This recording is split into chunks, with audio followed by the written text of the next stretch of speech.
important to know that you want to talk to them in a natural way. And so that's one thing that people sometimes get confused about, or when the diagnosis is brand new, or it's really like post-stroke, and you might notice your loved one or the person with aphasia might be showing more signs of confusion.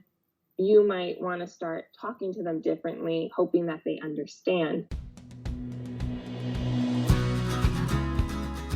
Welcome to the Listen for Life podcast with Genevieve Richardson. Genevieve is a speech-language pathologist rehabilitating adults with communication challenges after a stroke or due to a neurological impairment. Living with aphasia is hard. Caregiving is hard. You are not alone. Get equipped with knowledge from experts in the field and professionals you need to know. We'll hear stories and experiences from others who are navigating life with aphasia. So, put your earphones in and take a walk outside. This isn't just a podcast. This is a community, a resource, and a support system. We're in this together. Do life.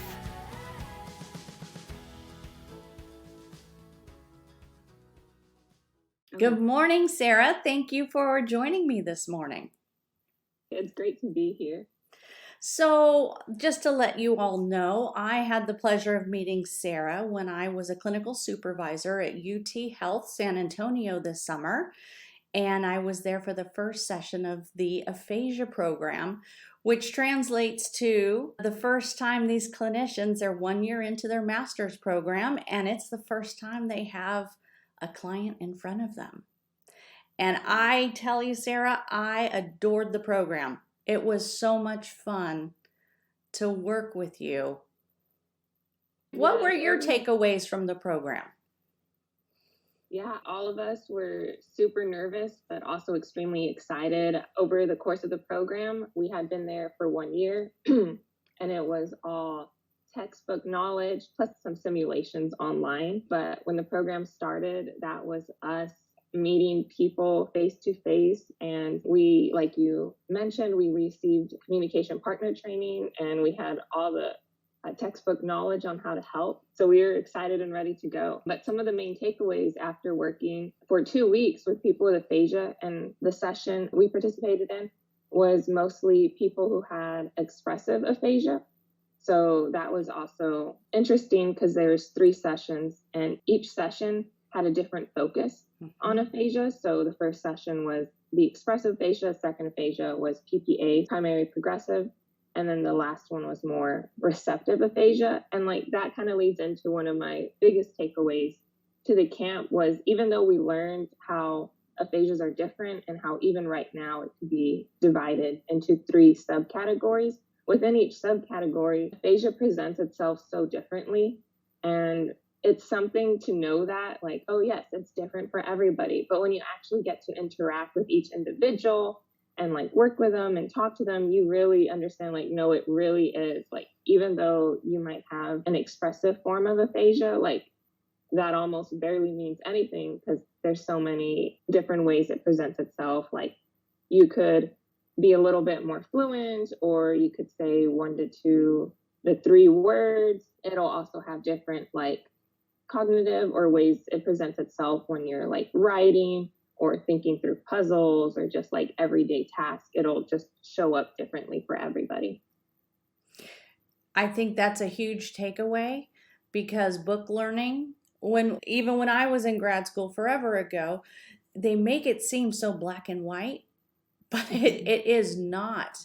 I really want the audience that's listening to this podcast to understand you might be diagnosed with a term, something like Broca's aphasia, but it doesn't necessarily mean your symptoms stay. You're not locked into that. That's why I'm not into labels. When I'm evaluating somebody, I really try to break down where they are breaking down and how it breaks down and how they respond to different techniques. Because somebody with Broca's aphasia 1 month after a stroke can change and shift.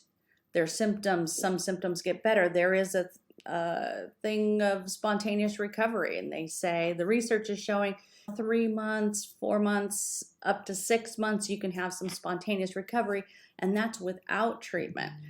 then our job is to advance that treatment, advance that recovery with our skilled techniques. So anyway, I'm trying to educate as much as I can about speech pathology because there is so much to it and language is complex.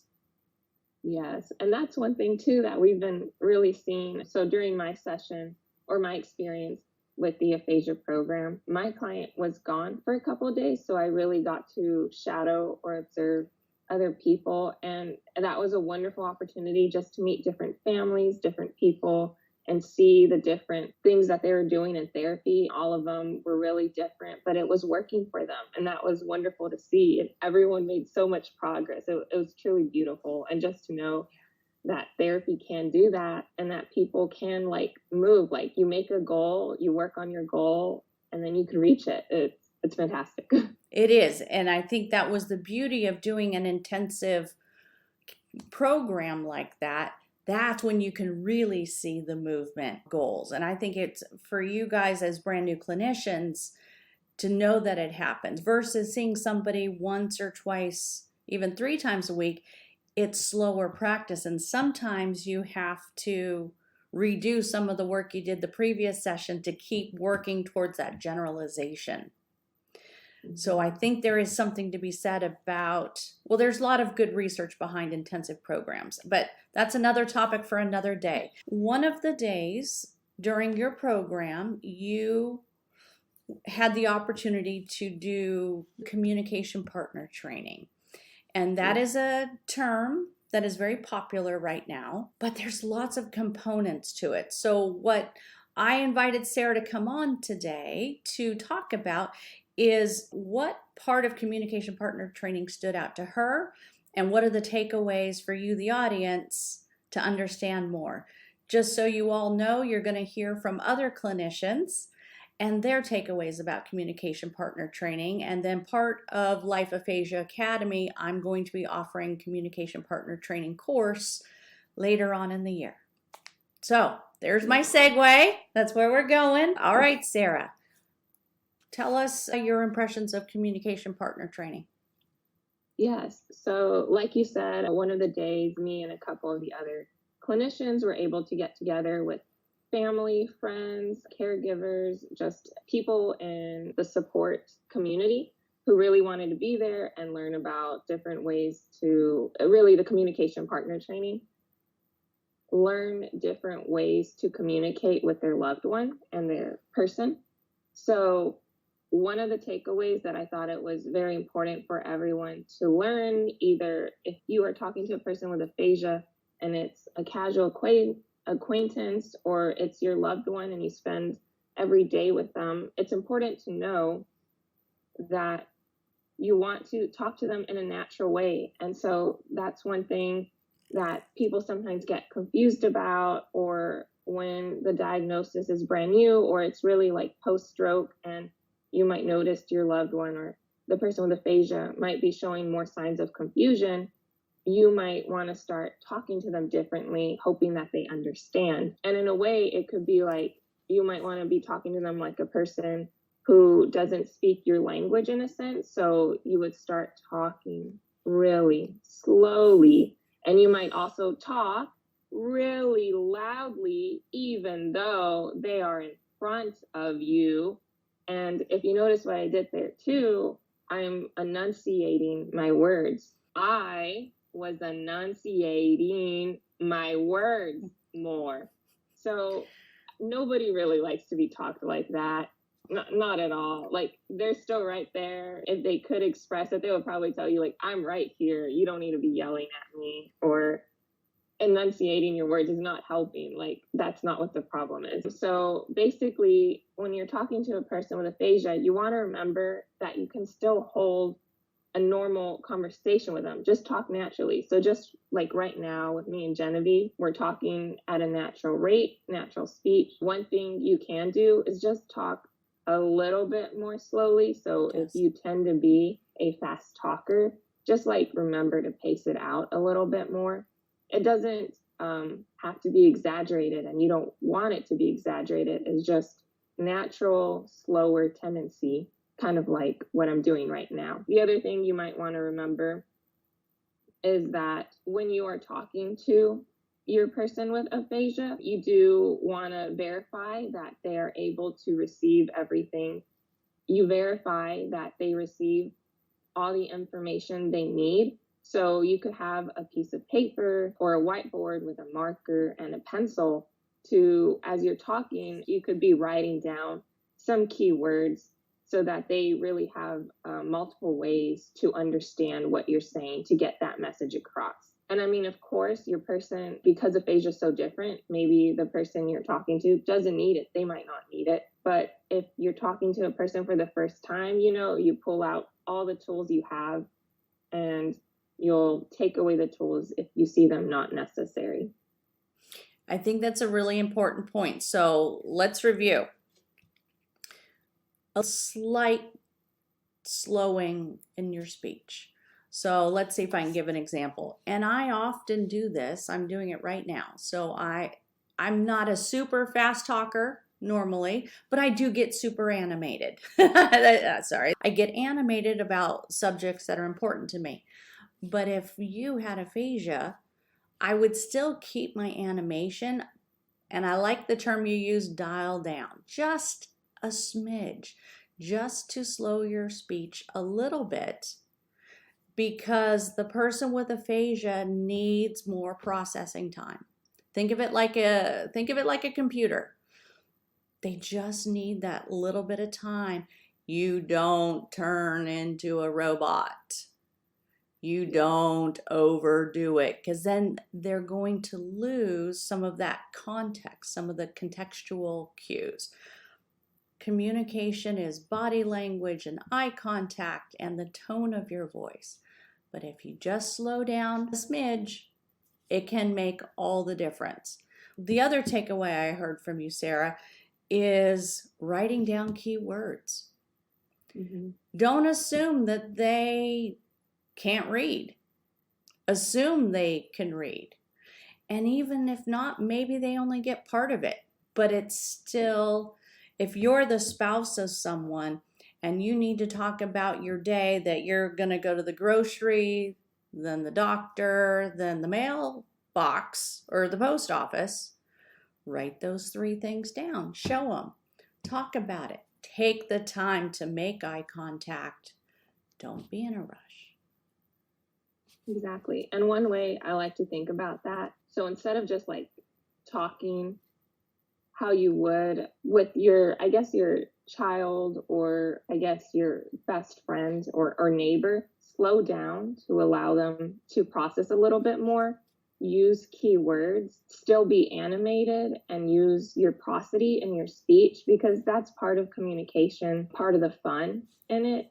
And that's one thing I did forget to mention. Like, if you're a funny person, still throw in those jokes. Like, don't change your whole personality. They know you, they love you for who you are, and they'll just appreciate you for trying and giving them a little bit more time to process and see what you're doing. And in fact, the way I like to think about it, like doing all these things, talking a little bit slower, doing keywords, still using your tone of voice in your natural way and your humor, is like coloring picture with all the colors of the rainbow. So instead of just giving them one modality, so just like your speech, and you're constantly coloring with like, I guess, a brown crayon, like you can't get the whole picture if you're trying to draw like a tree and a house next to it. You want to add like yellow and green so that they get the full picture. And the way they would get the full picture of your message is by, incorporating all these different things, the keywords. Maybe you could even use like visuals if you have them handy, like the actual object.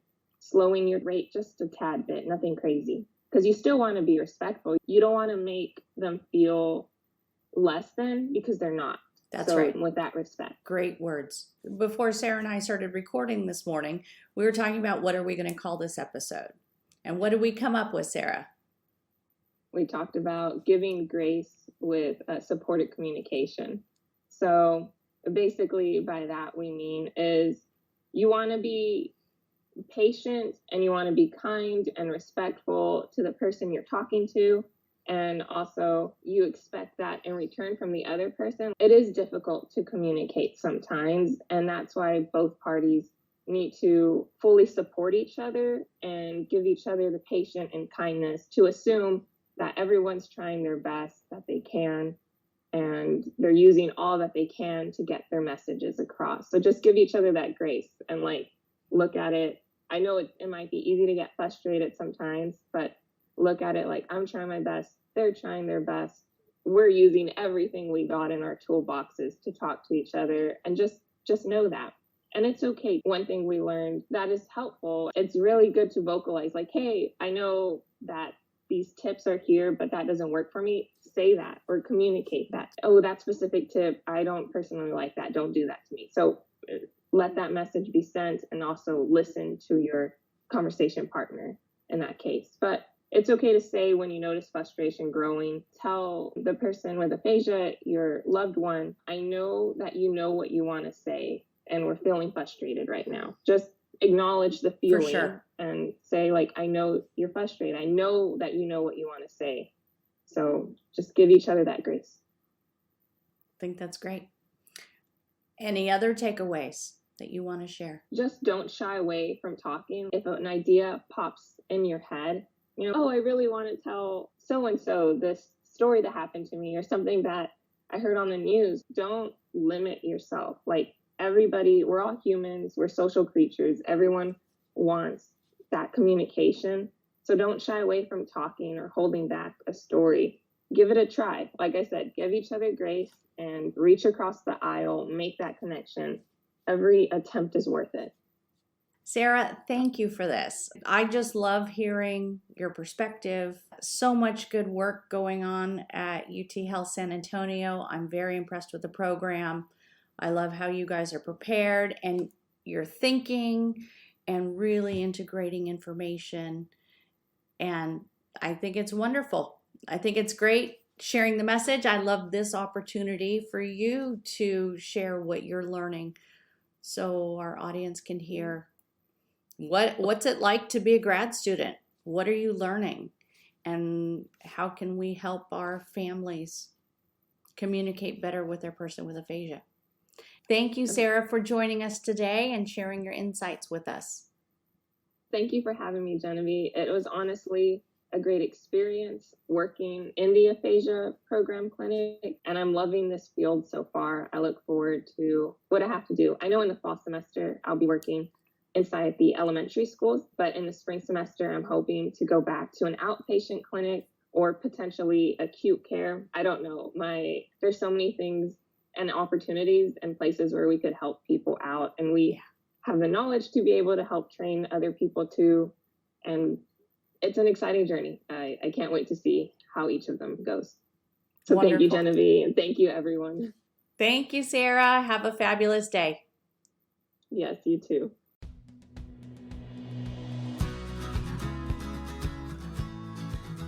Thanks for tuning in to the Listen for Life podcast. We hope you feel empowered and supported. Head over to listenforlifepodcast.com to see the show notes with links and information from today's episode. Do you have a topic, a resource to share, or a guest recommendation? Inquiring minds want to know. Let us know in the comments section. Wishing you a fabulous week.